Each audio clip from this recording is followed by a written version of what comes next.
Yo! Yung boses mo nakaka-bad trip.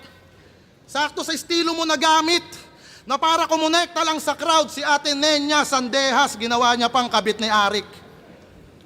Nenya Sandehas. Ninya yon. Tangina talaga na itong mga Bisaya no? Yung Jonathan nagiging Jonathan. Yung Joshua nagiging Joshua. Yung Richard nagiging Richard.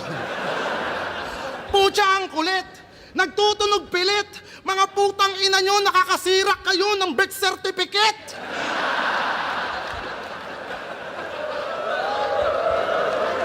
Wala na nga ang lakas yung linya, tapos yung angulo, embento. Mas napansin ko pa yung nen niya, di ko man lang naramdaman yung nen mo.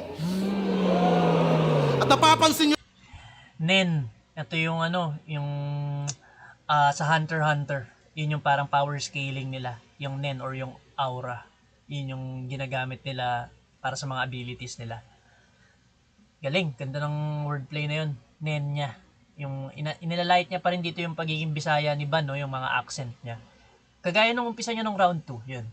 Mas naglanding lang dito yung mga jokes ni Lipcram sa round 3 kaysa dun sa round 2.